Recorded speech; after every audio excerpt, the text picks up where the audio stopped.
आपस में पानी जमीन में प्रवेश हो जाता है।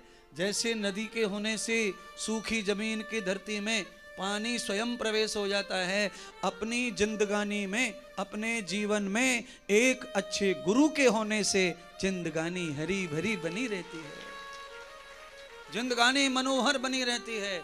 आप पानी मत मांगो गुरु से, आशीर्वाद मत मांगो, आप उनका चित्र भी घर में लगा के रखते हैं, दंडवत करते रहते हैं, तो निरंतर पानी फिलो मिलता रहेगा, ऊर्जा मिलती रहेगी, शक्ति मिलती रहेगी, अनुराग मिलता रहेगा, मनोहरता मिलती रहेंगी।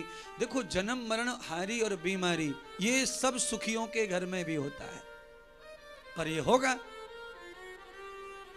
10 दिन में शोक खत्म हो जाएगा, 15 दिन में दुख खत्म हो जाएगा।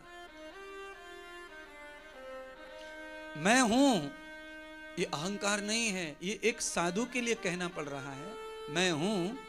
इसीलिए देखो, अभी गाड़ोदे में कथा हुई, हमारे पांडुरंग पाटिल, उनका 14-15 साल का जवान पोता नदी में, अभी 4-5 महीने हुए हैं।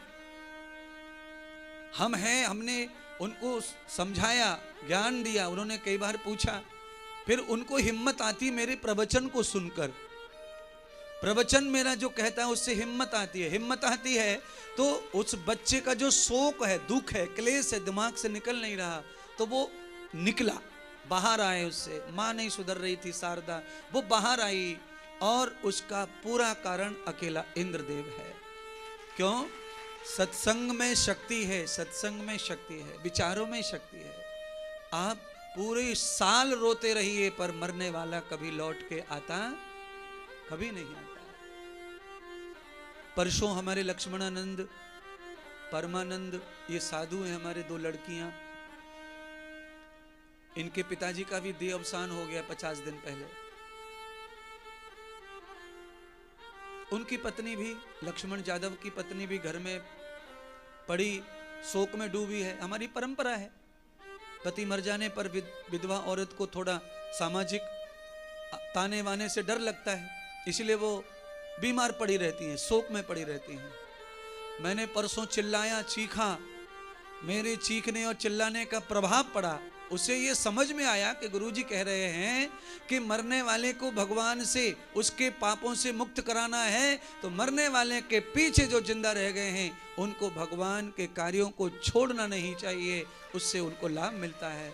तो फिर वो भी आई और उसने भी रोया और आकर ये बात कही कि आप ही मुझे लेके आए यहाँ, क्योंकि आपने कथा में मुझे हिम्मत दी, मैं इस काम के लायक हुई। मैं हिम्मत नहीं देता, मैं शास्त्र की बात कहता हूँ।